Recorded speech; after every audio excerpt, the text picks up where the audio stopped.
Ladies and gentlemen, it's time for a very special Halloween edition of Mind Your Puckin' Business with your host, Jeffrey Krentzman. Thank you, Dougie Sticks, coming to you from the beautiful studios of Undefeated Media here in Bergen County, New Jersey. This is the Mind Your Puckin' Business podcast, brought to you by our good friends at the Bamboozle Project, DraftKings, as well as Raycon. We welcome them back to the sponsorship row. And you are correct, a little special episode today. It is Halloween. We are taping this on October 31st. So if you are listening today, as the episode will probably drop sometime today, if you're not watching it live, happy Halloween. Enjoy your Halloween. Hopefully it's filled with a lot of candy, a lot of chocolate if you're a chocolate fan, and kids running around in costumes. Yes. Make sure you check those candies for nuts, bolts, screws, toothpicks, and anything else. Yes. This is crazy people out there. There are. And this is episode 130, Santo Treinta. I'm not sure I pronounced that right. I might have lost my streak there. Santo Treinta on the Spanish dial. So we appreciate you tuning in. Check out we mentioned the Bamboozle Project. Go onto their website. Go find the left-hand column, which has all MYPB gear. Use the promo code MYPB and save yourself a whopping 20% off your total order. I do know the hoodies are selling well. I did see everyone's getting hoodies. Everybody's getting hoodies. They know the weather's coming, and it is a little bit colder today, so it's good hoodie weather. It's great hoodie weather to pair with the winter hat. Oh yeah, little hint that then you're all set. There's sweatpants too. You can get. Yeah, I think there are sweatpants. You can send us your question at any time to mypbshow@gmail.com, or you can DM us, and the most easy way to get us directly actually is through DM, and that is on our Instagram page at Mind Your Pucking Business, all one word. You can watch the show live today, and I apologize if you do that. We are not in any costumes on YouTube, or you can listen back on your platform of your choice and stream it to your liking whenever you would like, when your heart desires, on Spotify or iTunes. You didn't get dressed up today? I didn't. And you know what? I will openly admit, yeah, you got dressed up. I'm ridiculously good looking. Yes, there you are.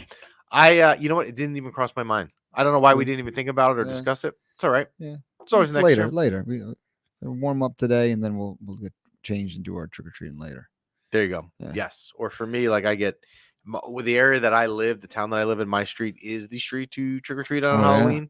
So I went out yesterday, and I kid you not, I have 2,250 pieces of candy. Oh, man. And we are prepared. And if I run out again this year and that is not enough, I'm not sure you're going to see me there next year. But are you going to bring the kids out to do their own trick-or-treat? They will go out. My daughter is of the age now she can go out by herself. Wow. My son wants to go out by himself, but I'm not sure if he's going to win that battle. He might, because he's going to be with a bunch of people. But I stay back at the fort. Okay. Hold it down. You don't do the bowl thing? Give out candy. What? Pick one bowl. You don't do the bowl thing? I can't with the amount of kids we have. It would be a disaster. Speaking of disasters, I want to start, and there's so much good to talk about today. I'm going to start with just something terrible, but I just feel like it needs to be mentioned. And that is the story of Adam Martin, who was a ex-NHL player. And I don't want to pretend that he had an illustrious career in the NHL and he was a household name, because he wasn't. He played in a handful of games for the Pittsburgh Penguins in the 2018-19 season and the 2019-2020 season. I believe he played maybe 6 games one year and 7 the other. If you didn't see what happened, he was playing. Now, a lot of hockey guys, when they don't make if they're not playing in the NHL or they're not playing in the AHL, which is the minor league system, there's a lot of opportunities to play overseas in Europe, even Russia, the KHL. And Adam Martin was playing in a league in England and had a game over the weekend, and had come into the offensive zone, and the defensive player kind of skate got put up in the air. I don't want to get into, and we'll get into it in a second, whether it was intentional or anything like that, or my thoughts on that. But he had his neck cut by the skate and passed away. Oh, man. Just an horrendous story. You know, we talk a lot here about football, and football is the one sport that you think about all these injuries that happened on the field, DeMar Hamlin earlier in the year. But when you see what happened in England, it's just a reminder that, these players are playing a game that is dangerous. They're playing at super high speeds, and just a terrible thing. So our thoughts go out to Adam Martin, his family, the league in England, all these fans that were in the arena that had to witness this. Just an awful thing. I am not going to get involved. Like, there's been people that have said, Was this intentional? Should they press murder charges? I'm not going down that road. All I'm doing is because I honestly I saw the video once. I couldn't tell. Like I actually tried to say like, did it look intentional? And I watched the video once, and I just don't want to watch it again anyway. Mhm. So I'm not ever going to have an opinion on it. But all I'm going to say is just we're just a terrible situation. Our thoughts and prayers and all that good stuff go out there. So just a terrible, terrible thing. But Sure. I felt like we should mention it today. On to happier things. And the reason we're here is to talk about the New York Rangers. And the New York Rangers completed last night a 5-0 road trip through Western Canada with a stop in the beginning, I guess, in Seattle, which is not Canada for those social Mhm. studies majors out there. The New York Rangers finished the road trip at 5-0. Now, look, it's not at the end of the day, the goal is to win the Stanley Cup, right? We want to be sitting here talking about good news in June, not on Halloween. So it's not really how you play in October that makes the difference at the end of the day, although it's great and it's fun. Like for us, we get to come here this morning and talk about really a lot of good things, not a lot of bad with the Rangers. And those types of shows for us are a lot better to do than the morning after when we were on when they lost game 7 to the Devils, because that's just when we felt to be on. So it's fun. You enjoy it, but you don't go crazy about it. You don't go like I've seen some dumb things on social media, which is what social media is. Where people are, playing the Stanley Cup parade. This team is different. I love the way this team is gelling. Look, it's been 9 games. There's 82 games in a season here. Mhm. We got a long way to go. And if you know anything, and we will remind you of this in April, God willing, the Rangers are in the playoffs. Anything can happen in any round. Just look at the Yeah. Boston Bruins and Florida Panthers last year in the Mhm. first season. So let's go through some of this West Coast stuff. The Rangers go 5-0. I want to illustrate a couple stats that I think are important to talk about. On this trip, the Rangers power play was at a 39% efficiency rate. They scored on a power play last night, actually, in their last game to tie it late with Kreider and a deflection in front of the net. A 39% power play is insane. It's like playing Tecmo Bowl with Bo Jackson. Like it's just not. You can't sustain it. It's not going to Mhm. sustain. But that's how well the power play is clicking right now. The penalty kill, the other half of the specialty team, same thing, 94%. I wouldn't say that's out as insane as a 39% power play, but that is still really, really good. So what you like as well is that the Rangers are winning here in different ways. If you look at the 5 games and you just, I don't want to go into an analyze them all deeply, but if you start with the first game in Seattle, you start Jonathan Quick to start the road trip, and you don't really know what you're going to get. You go down 1-0, you battle back, and you win 4-1. You go into Calgary within a minute into the game, you're losing 1-0 on a terrible defensive breakdown in front of the net. They settle down and win the game 3-1. Then they decide to go back to Jonathan Quick to say, you know what, you played well in Seattle. It's not a back-to-back. We don't really need to play you, but we're going to give you the call up here in Edmonton. Now, granted, Edmonton didn't have Connor McDavid, but they still have Connor. They still have McDavid. They still have Draisaitl and a bunch of other guys there that can put the puck in the net. And he shuts them out on 29 shots. Jonathan Quick has a shutout. They then in Vancouver on Saturday night. Now, if you were into hockey and you're not a fan of the Rangers or the Canucks for that matter, and you just wanted to watch entertaining hockey, that was the game to watch. Just a wild back and forth game. The Rangers hang on and they win on a goal by Andre Miller of all people in overtime. And then last night's game, and for those of you, I hosted the game for the Hockey Podcast Network in Canada. I was doing the live watch party. It just wasn't that exciting of a game. It was kind of just sluggish. There was not a lot of scoring opportunities.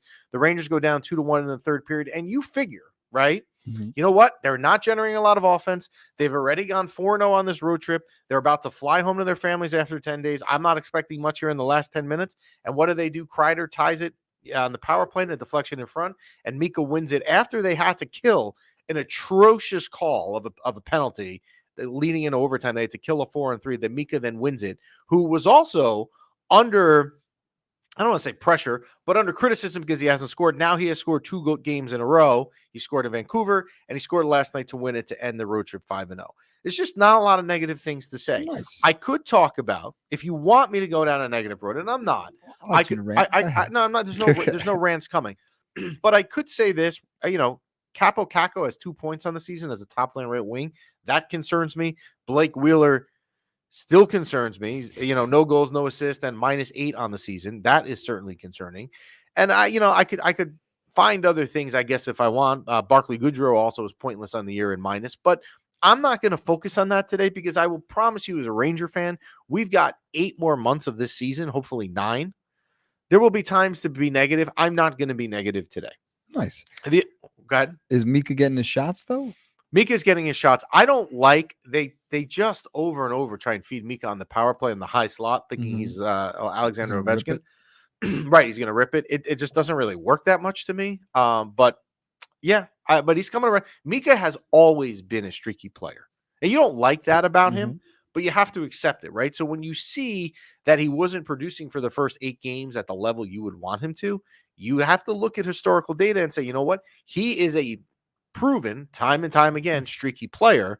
So you have to understand it's probably going to eventually quit. How are our lines looking? Everyone's meshing well together? I would say they're meshing well. The second line of Panarin, Lafreniere, and Hedl remain their best line. I mean, isn't even close. Wow. I mean, this line every time it is on the ice is great. You'd like to see the first line a little bit better on 5-on-5. The third line is doing okay. I mean, I guess with Trocheck and Wheeler and Cooley, they're doing okay. The fourth line to me with VC and Bonino and Goodrow, look, and I said this last night on the podcast, on the live watch party in Canada, if your expectation is to put that line out, that fourth line out to score a goal or generate anything offensive, you're out of your mind because it's not going to happen. But if they can control the other team's attack and kind of neutralize the shifts of some of the other team's better players, you can live with it. But one thing that is certainly apparent here in the first 2 weeks, or I'm sorry, let me rephrase that. One thing that is certainly apparent in the first 3.5 weeks of the season is that the preseason, again, means nothing. And this happens in all sports, right? Everyone is excited when your preseason starts because your sport of your choice is back and you want to make assumptions. You say this and this guy sucks. This is great. Jonathan Quick in the preseason, okay? Now, he signs as a free agent. Jonathan Quick in the preseason let up 3 goals in the first game in Boston on a Sunday night, right? And the one thing that we said that week was he didn't have really any defensive players in front of him in the lineup. But no, Jonathan Quick is washed up. He can't play. He's terrible. Jonathan Quick now in the regular season, which is, the season that counts, is 2-0, and his goals against average is 0.41. He has allowed 1 goal in a total of 57 shots. That is ridiculous. And the other thing that we want to talk that everyone was going nuts about in the preseason was Panarin. Now, he shaved his head, not a Halloween costume, but he shaved his head. He's now bald Artemi Panarin. He has easily, to me, I think, been the team's best player, even better than Igor. In 9 games, he has 15 points. And every time he is on the ice, he is creating something with this line with Hedl and Lafreniere. Now, I know with Panarin, the people will complain that it's not the playoffs. He can do all this. He's a regular season player, and he's not the playoffs. Look, we are not in April of 2024 yet, so I can't tell you if you're right or wrong. You might be. I don't want you to be, but you might be right. But right now, I'm going to judge with what I have as the body of work that is currently in front of me. And right now, Artemi Panarin is on. And you got to get to the playoffs. And you have to get to the playoffs. And so everyone who went crazy and posted about us and wrote into us that Jonathan Quick was terrible in the preseason and Artemi Panarin was terrible in the preseason and looked lost like he didn't care. I'm not sure, as you sit here on the morning of Halloween, as they just finished a 5-0 road trip and are now 7-2, that you can say anything negative about Jonathan Quick or Artemi Panarin. It's just it's a simple reminder that preseason in sports does not mean that much. Are they like the top of is anyone 10-0 right now? They are top of their division. So I actually looked at the standings this morning. I usually don't, but I did. They actually are 1 in the division. Carolina is 2, and the Devils are right behind them at 3. And they play Carolina the next game. The Rangers will be home on Thursday night. They return home to play Carolina. So all going well. That's all. So the Golden Knights are 9-0. Oh, it's Western Conference. Yes. And the Bruins are 8-0. Not our division. Yes. I'm just thinking of our division. But there's plenty of teams in the NHL. You're on the top of the Metropolitan. Yes, there you go. Very nice. So you are not ordering your championship T-shirts for the Metropolitan division yet? Oh, yes, I am. You're not even going to wait? I'm going to get both. I'm going to get a Rangers championship tee and a Devils championship tee. Oh, God. You over there. All right. So Rangers return home Thursday night from the road trip. Look, there will be plenty of time for us to criticize the team. Today is not the day after a 5-0. So you relish in the moment. enjoy 2 straight overtime wins. Kandre Miller Saturday night in Vancouver and Mika Zibanejad last night in Winnipeg. So we are going to shift gears here to football, and we are going to bring in one of our favorite guests. He hasn't been here in a while, and that is Jeff Sheesby. You know him as the old man who bets, so we'll bring him in. How are you, Jeff? What's going on, guys? How we doing?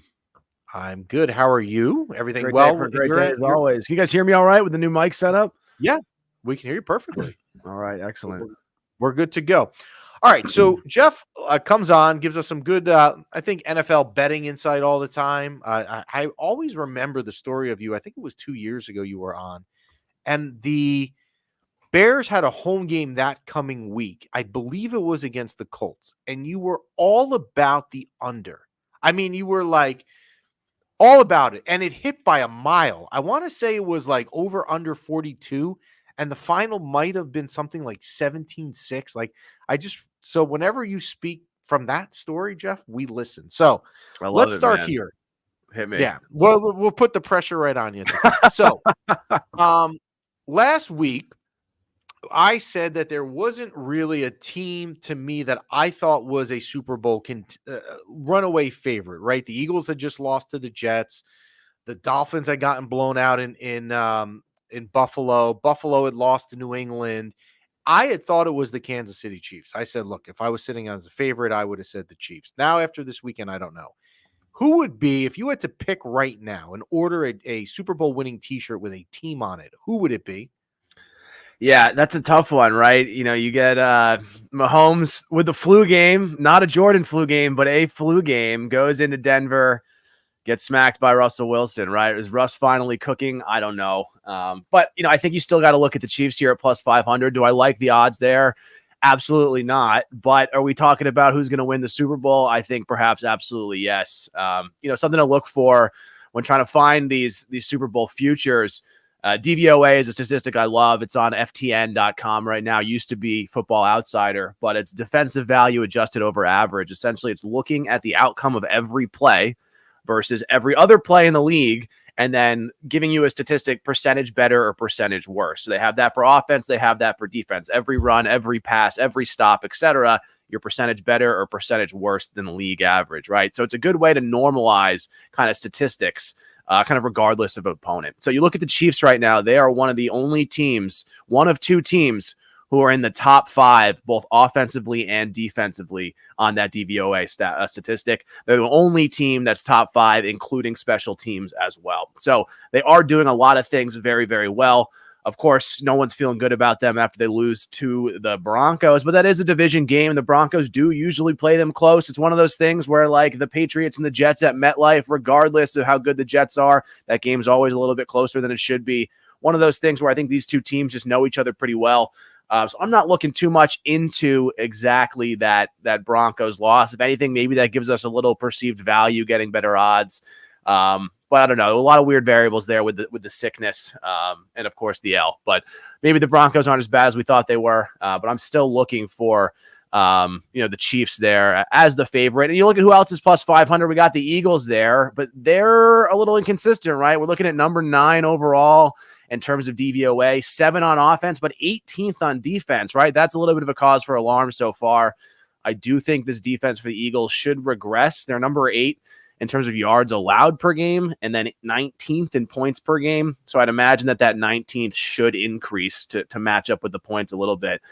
But I don't know. They're a weird one as well, right? They got not smoked, but they allowed a lot of points to the Commanders twice, 31 points both. If you subtract those two games, they've only allowed 18.3 points per game. So another one of those things where divisional rivals are always interesting. That 19th points per game in the league. Again, eliminating those. Now you got a top 5 defense. They held the Dolphins to only 17 points. One of those things that, again, I don't love it at plus 500. That's not fun odds to bet. But nonetheless, I think the Eagles are an interesting one to watch as well. They should be better than their stats are indicating. Speaking of fun odds to bet and finding a Super Bowl winner at this point in the season after week 8, is there a team that you like the odds and say, you know what, where the odds are, it's not worth taking a flyer out? Maybe a team, I don't know, Jacksonville, maybe something like that you think is okay? Yeah, I did sprinkle a preseason future on the Jags. One of those where it was like I thought they were going to be kind of an easy division winner. So let's get in the playoffs and let's hedge out there accordingly. I do think that's an interesting team to continue to watch here. Essentially, there's 10 teams that I think have realistic value here. They're the top 10 in terms of odds. They're all plus 2,000 or less, and there's kind of everybody else. And those odds drop off pretty quickly. Do I love the Jets at plus 8,500? I'm sure we'll talk about that in a minute. But I think the Jaguars and the Ravens are two teams that are pretty interesting here. The Ravens here are currently number 1 in overall DVOA, number 4 on offense, number 1 on defense. The counterpoint here is who have they really played? Houston, whatever, better than expected, but still a little bit whatever. Cincinnati, before they found their mojo, they lose to Indianapolis. 2 good wins that they have had. Smoked Cleveland on the road, always a tough divisional spot with a good defense. And then they smoked Detroit, 38-6, I think it was. So that to me is interesting. I think the Ravens here are finding their mojo a little bit, especially on the ground. Gus the Bus finally getting the carries perhaps he's deserved for years. There was a little bit of an identity crisis there when Dobbins went down. Was it going to be him? Was it going to be Justice Hill? Is Keaton Mitchell going to get healthy? But I do think that this offense is starting to hum. We've got Lamar with the most talented wide receiver core I think he's really ever had between Zay Flowers, Nelson Aguilar. As much as people remember him as the drop king in Philadelphia, he has been one of the best deep threats in terms of yards per catch in the league over the last couple of years. Obviously, you've got Odell Beckham. Of course, you've got an elite tight end in Mark Andrews.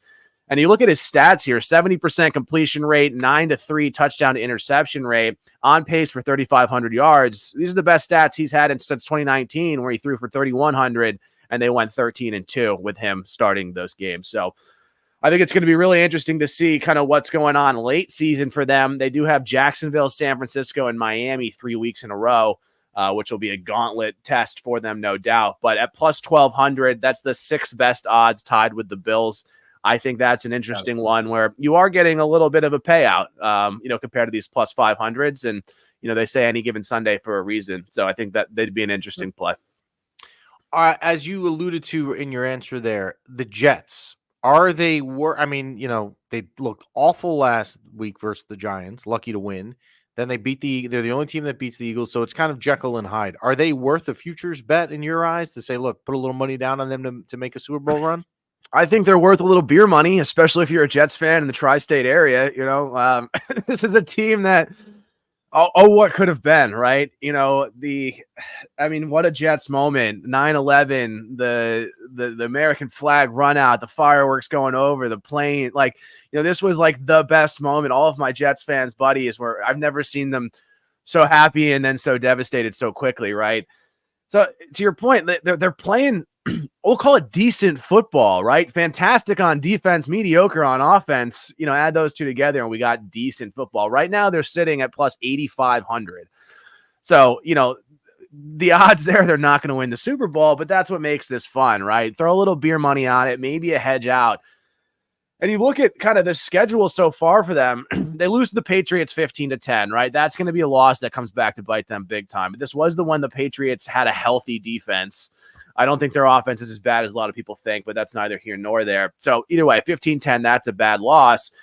But outside of that, they beat Buffalo. They beat Denver on the road, who just beat the Chiefs, right? They beat Philadelphia. Obviously, they beat the Giants last week in, a classic New York derby.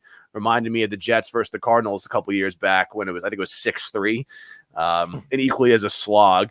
And then they only lose to Kansas City by 3. And then the only real bad loss is against Dallas, right? And that's still kind of where they're finding their identity. But either way, that's a pretty solid resume. In terms of DVOA here, always trying to bring this back to data in some capacity. Number 19 overall, elite defense, mediocre offense, right? Offense is number 29 here. Their defense is number 6. But this offense also does have some upside. You got Garrett Wilson, who's an absolute dog. Lazard looked pretty good last week. Of course, Breece Hall is looking back to his pre-injury self.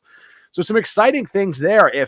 I don't know if can Rodgers come back? Probably not, but the man is kind of a, international man of mystery here with he's already throwing, he's already walking. That always trends well. Can Zach Wilson just get a little bit better? Also possible. We got another 8 games to figure that out, and maybe they trade for somebody. I was hoping it would be Kirk Cousins, but he, of course, just ruptured his Achilles as well. What's Ryan Tannehill doing? He's looking like maybe the backup over in Tennessee with Will Levis coming in and throwing 4 touchdowns. So Do I think it's a smart bet? Probably not. Especially with them, how do they even? What's their path to even getting into the playoffs here? They have to beat out the Bills and the Dolphins probably to get this wild card spot. But I think that's obviously baked into the line. So it's a fun one. If their offense can get a little bit better, plus 8,500. Don't put the 401k on it, but put 2 New York IPAs on it, $24 to pay out a couple hundred. There you go. Take it. Have fun ride. All right. Last question before we let you go. Because I mentioned the Bears bet with you a couple of years ago, the under. Is there a bet right now that is currently available that you really like in any capacity, any sport? I was looking for the NFL here. And I don't have any ringers for you here, but I do have a couple items that I think we might be on tap for one of the worst weeks of football, I think, all season. 10 out of the 14 games have a total under 43 points. I think 6 or 7 of those are in the 30s. So similar to that Bears bet, when it's low, go lower, right? Those lines are low for a reason. But then 10 of the 14 games are also within a 3-point spread, either 2.5 or 3. So we're seeing a lot of low-scoring defensive battles that are going to be coin flips is kind of the takeaway here. So I'm going to be treading lightly coming into week 9 here. 2 spots that I do have larger lines appropriately. You always love fading kind of rookie quarterbacks. Obviously, that wouldn't have worked out last week for Will Levis and the Titans. I took a big L there, but we got Chicago coming in to New Orleans at -7.5. The Saints defense is ranked number 8 overall DVOA, and the Chicago Bears offense, of course, assuming Justin Fields doesn't play, has been nothing short of mediocre. And then we got the Falcons here, which I think is interesting as well. Minnesota most likely starting their rookie quarterback as well. I don't know if Nick Mullins is going to be ready to come off the IR. Even if he does, I don't know if that's really going to make a difference here, but this is a Falcons team that has been fantastic at home, granted with Ritter at the helm. But if they're going to go with Heineke, I think this is a huge upgrade to the offense. Heineke has similar scrambling ability that Ritter does and throws a better ball. So I'm looking for a pretty solid upgrade on offense for the Falcons. That right now I think is sitting at 5.5. It's one of our picks this week is at 5, that game.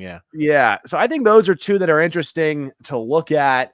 I didn't hate the Dolphins over as well. That game every week seems to be a shootout, but they have been a team that keeps coming through. Tyreek over 1,000 yards through 8 weeks is just insane.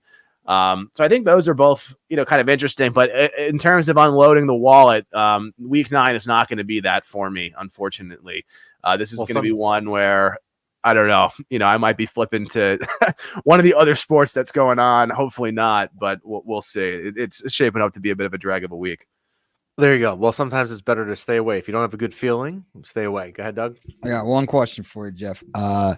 So the trade deadline is today. Do either of you have any interesting takes, or do you think that we might see a big trade later on today?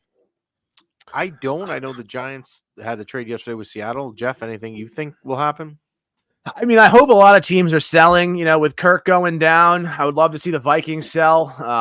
The Giants are obviously starting to sell. Obviously, they're not going to move Danny Jones. Danny Jones after giving him, a 4-year, $25 million a year contract on that front. Yeah. So I don't know. I don't think we're going to see anything too crazy. I'm hoping the Jets are buyers, though. I'd love to see them beef up this offense in any capacity. New York's a better city when their sports are good, and when the football teams are both just mediocre, it's always a little bit of a letdown. Thank God the Devils and the Rangers are decent. I know you guys were discussing that beforehand. Yes, we would have a problem here if they weren't. Yeah, for sure. And the Yankees stink. The Mets stink. I don't know what's going on. At least the Knicks are good. So I don't have any crazy predictions here. I'm along for the ride for sure. I'll have my notifications on for a Woj bomb or a Schefter update on X all day. So hoping for some drama for sure. Cool. Well, thank you for joining us. Come back. We'll obviously have a lot more football ahead of us in the next couple months, and come back and see us again. That's Jeff Sheesby. Thank you. Hell yeah, guys. Appreciate it as always. Talk to you guys soon. Thank you. And you can check him out at Old Man Who Bets, as you see across the screen. That is his handle if you'd like to follow him.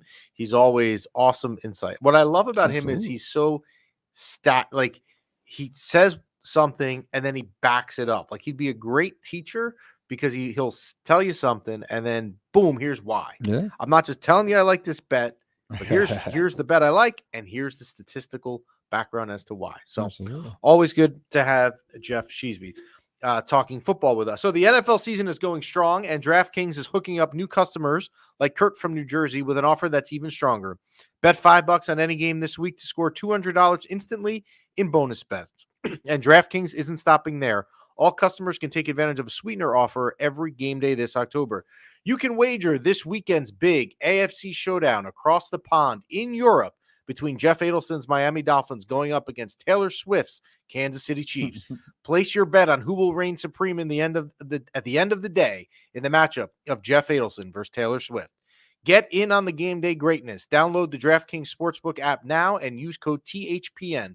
New customers can score $200 instantly in bonus bets when you bet $5 on the NFL. That's promo code THPN only on DraftKings Sportsbook, an official sports betting partner of the NFL. The crown is yours. Gambling problem? Call 1-800-GAMBLER or visit www.1800gambler.net. In New York, call 877-8-HOPE-NY or text HOPE-NY. That would be 467-369. In Connecticut, help is available for problems gambling by calling 888-789-7777 or visit ccpg.org. Please play responsibly. Nice. Last week, Yeah. we had a programming change that people were not happy about. And, well, we switched the day and, some people were looking for us, which was fine. We should have lesson learned because it might happen again next week, but we'll let you know in advance. Let you know now. So I was traveling. Yeah. And I was going through Newark Airport on Monday, traveling out. And I have a problem where when I travel, and it drives my kids nuts. What's that? Well, one of my kids nuts. Yeah. That I get to the airport really early. Like, I just would rather be Like there. 4 hours early? No, I was like an hour 45 early. That's standard. Standard? Is that You're supposed to be like 2 hours before your flight. So one of my children will go to the airport at any time. Like, if we had a 10 a.m. flight, he would like to leave at 4 a.m. Not because he's afraid of missing the plane. He just wants to go to the airport. Yeah. My other child is, doesn't really care. We'll make the flight, whatever it is, right? So I'm traveling through and I was using my Raycon headphones to listen to listen to music as I was so early walking through Terminal C at Newark. Nice. So it's a friendly reminder that it's not too early to start decorating for the holidays now that Halloween is ending. So why not take care of it now before the crowds and the packed calendars make shopping a total nightmare, especially when you can get some of the best deals of the season well before Black Friday. You can shop Raycon products right now and save up to 50% because their early Black Friday sale. That's right. I'm going to say those words, BF. Early Black Friday sales already. We're talking about Black Friday. We're already talking about it. Is going on now. You've heard me talk about Raycon products before, such as the everyday headphones, which I love. As I just mentioned, I use them through walking through Newark Airport. Raycon first made a name for themselves in the audio space with products like the everyday earbuds, known for delivering high quality and thoughtful features like a 32-hour battery life and a perfect in-ear fit for all-day wear and lasting comfort. And this past year, they expanded their entire business with the introduction of Raycon Home and Raycon PowerTech. Their 5-star reviewed Magic 180 cable allows you to charge Apple iOS, micro USB, and Type-C devices 8 times faster with 100-watt power delivery. I'm going to repeat that because my daughter will like to know that because things don't charge well enough. 8 times faster. Their Magic 180 cable charges your devices 8 times faster.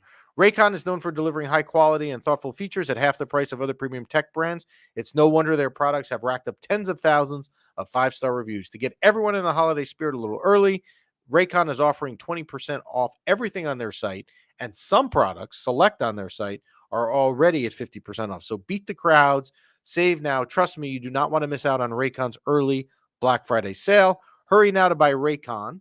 Buy Raycon.com/THPN to get 20 to 50% off site-wide. That's buyraycon.com/THPN and score up to 50% off Raycon products. Buyraycon.com/THPN. Very nice. It's crazy that the holiday stuff is being talked about because what will happen now with today being Halloween is Christmas is about to be rolled out. You will go to bed tonight and you'll say to yourself, if you're a parent, especially if you're a teacher, right? I think teachers have it the worst. Halloween is over. Hallelujah. I've gone through the costumes, the kids being crazy with the candy. And next thing you know, by the weekend, baby, you go to any store and the Christmas stuff is rolled out. crazy. And yet it feels like it was just summer, like Yes. yesterday. Yeah, it was like 80 degrees. That is true. Over the weekend, yes, we did have some warm weather. Mhm. Speaking of the weekend, did you watch the Giants-Jets game? I watched the first half, kind of fell asleep because it was just, it was bad. Can I tell you a confession? Yeah. But I don't feel bad saying because you just said what you said. Yeah. So I was not planning to watch the game. We Mhm. were supposed to have one of my kids was supposed to have a sport at 1:00. It rained. Mhm. It got canceled. So I was able to watch the game. So I sat down at like 1:20 Mhm. and I was like, this is great. I can watch the Giant Jet game. What Mhm. happens? Next thing I know, it was 2:05. I slept. It's like you. I passed out. It was so bad. I Yeah. fell asleep. It was almost halftime. What an awful game. And you know what I was thinking? If you went on the secondary market, like StubHub will use as an example, Mhm. the get-in tickets that game was like $144, which is a lot, right? Mhm. Especially because you have two teams. The Giants Yeah. are not good. The Jets, you guess you can argue. But the only thing driving up that ticket price is the novelty that these teams are playing once every 4 years, Mhm. yada, yada, yada. And that's what you paid for. Yeah. To sit in the rain and watch that. Yeah. I mean, yeah. It was not. I mean, there was no third down conversions for the first three quarters. There was like not one team. Both teams did not convert a third down. The Giants had -9 passing yards. -9. How do you even do that? Yeah, it's You throw it backwards and get sacked? Like what? How do you have -9 passing yards? that was, and I'm glad because I did go back and watch a lot of it or the highlights of it at Yeah. least, or the lack of highlights, I should Mhm. probably say. That was just awful to sit through. I can't imagine Yeah. sitting in the rain at MetLife Stadium watching that. That had to be a 3-hour game that you feel like you were in MetLife Stadium for 8 hours. Yeah. It's pretty brutal. Regardless, and even if you're the Jets, like, all right, you won the quote unquote battle in New York, but like you can't leave the stadium feeling great about that. No. Right? I mean, like, I mean, if you're a Giant yeah. and if you're the losing side of it, the Giants, like you just sat through that. Oh my god. Gano misses 2 like easy field goals. Yeah, I don't know. So last week that was one of our picks. We had another winning week. We were 3-2. We had the Jets -2.5. So we barely got that one with it, but a win's a win. We had the Dolphins -9.5 versus the Pats. That was a win. The Steelers +2.5 at the Jags, not close. We lost that. And I will say this because I said last week in the clip that I was not on the Jacksonville Jaguar train yet, but I was getting close. I think I have my ticket in my hand. Yeah. Especially after what Jeff Sheesby said. I had the Falcons wrong. No, the Falcons right. I had the Titans +2.5 versus the Falcons. Titans won the game outright. And the Taylor Swift Chiefs -8 at Denver. They just didn't show up. I was following that game on my phone, not watching it, but like looking at score updates. And I was like, what is it going on? So I was just waiting for like that point where you see Kansas City just explode or do something. Never happened. Yeah. Very, very strange. Very crazy week of football. I know. Well, will you go to any more games at MetLife? I don't know, man. These sound good. Jets are Monday night next week. You should go. And it's a possibility. programming tease. Yeah. Because it's a lead-in. Yeah. I would think normally I would say to you, you know what? Maybe don't go too crazy at a Monday night game because we're on Tuesday mornings. I don't think we're on Tuesday morning next week. I think we're going to be on later. Now the people can't complain because you just told them. Well, they can't complain, but you could go because you can sleep in on Tuesday. Oh, yeah, that's true. With your hottie toddies or whatever you make. Oh, the hottie ties keep you warm. So we move on to week 9 action, and here are the week 9 picks for Mind Your Puckin' Business after our second consecutive winning week. I like the Vikings +5.5 at the Falcons. I understand that Kirk Cousins is hurt. However, like I told you last week, the Falcons should not ever be giving points, and they were giving points last week. I picked against them, and they lost the game outright to prove my point. I'm taking the Vikings +5.5 at the Falcons. I like the Patriots -3 at the Commanders. I hate this bet because I hate the Patriots, but the Commanders are so bad unless they play the Eagles. And the Patriots showed you in the Buffalo game that they can play when they want to. -3 is not a lot. I'm taking the Patriots -3 versus the Commanders. B-Rock in the corner. That pick is for you, our producer over there in the corner. I'm taking the Eagles -3 at home versus the Cowboys. That is a good matchup. But the Cowboys are so Jekyll and Hyde. You don't know who's going to show up. The Eagles are home. The crowd will be into that. I'm taking the Eagles -3. The Bills, another team you don't know what you're going to get. Are you going to get them losing to the Patriots and the Jaguars, or are you going to get the Bills team that blew out the Dolphins? I'm taking the Bills +3 at the Bengals. And lastly, I'm taking that Monday night game we just talked about at the Meadowlands, at MetLife, or the Meadowlands. I guess it's still the Meadowlands, right? Yeah. That works. I'm taking the New York Jets +3 versus the Chargers. Chargers coming Wow. across the country. Chargers are another team I don't really ever like when they give points because it doesn't really work. And the Jets cannot be any worse offensively than they were the other day. So I'm taking the Jets +3. So to recap, I'm taking the Vikings +5.5 at the Falcons, the Patriots -3 at home versus the Commanders, the Eagles -3 in an NFC showdown versus the Cowboys at Philadelphia, the Bills on the road +3 at the Bengals, and Monday Night Football, the Jets +3 home versus the Chargers. You know what's funny? No, I don't. Enlighten me. So I hate the Eagles so much. I hate the Cowboys too, but I hate them so much. I'm going to be rooting for the Cowboys. So that is a game. So I thought of that as well when I picked, because I don't like either team, but I definitely, for me personally, I hate the Eagles way more. It doesn't mean that I root for the Cowboys, but I can't stand anything. I will be rooting for the Cowboys that day. I hate the Eagles so much. Like, I hate the Cowboys too. Like, when they're playing against you, I hate the Cowboys in every other situation. But in this situation, the enemy of my enemy is my friend. I think what you should do. Yes. You should prove your hate for the Eagles so much that you should paint your face in Cowboy stuff, and we will post it on the MYPB page. Maybe. We'll see. So stay tuned. That will be Sunday. It's not part of your bets, but it is the other local game. Giants Raiders. It is not part of my bets, and to be honest, I don't even know what the spread. I believe it was it. What I want to say the Giants maybe were getting 5, but I could be completely wrong on that. The Giants are getting 5. Well, they should be getting points. Oh yeah.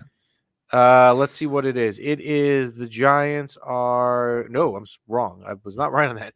They are getting points 2.5. Oh, I'm taking the Raiders, and the line is shifting towards the Raiders because they're -120.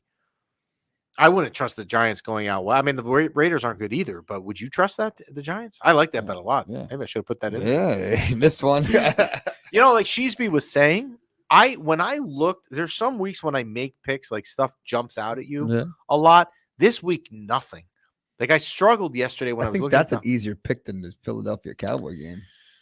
No, I think that is an easier pick. That I'm not going to change. I'm not going back. I made my picks, but I maybe would have taken that over some of the other bets. Say your picks one more time, real fast. So you don't have to go through them all. Just my picks real fast. Yeah. I have the Vikings +5.5 at the Falcons, Patriots -3 at home versus Washington, Eagles -3 versus home, Cowboys at home, Bills +3 at the Bengals, Jets +3 home versus the Chargers. I think the Raiders. I think the Raiders is an easier game to call than the Bills game. Yeah, that one or the Vikings at Falcons. Yeah. Because Jeff Sheesby freaked me out a little bit because he was talking highly about the Falcons, but I'm sticking to what I said. I'm not changing what I said. So that is a wrap for us today. We thank our sponsors, the Bamboozle Project. Check them out at bamboozleproject.com. Use promo code MYPB. Save yourself 20% off on hoodies, hats, anything you want. If you want to gear up for your swim season next year, that's already on the site. We thank DraftKings and Raycon as well. You can send us your questions at any time at NYPBshow@gmail.com or on the Instagram page at our handle at Mind Your Fucking Business. That is it for us. Anything else from you, sir? No, great job. Happy Anything Halloween. You? And the Rangers, what else can you say? 5-0 on the West Coast. There will be plenty of time. I'm sure we'll have stuff to complain about. But today is not. Happy Halloween, everyone. We will talk to you next week.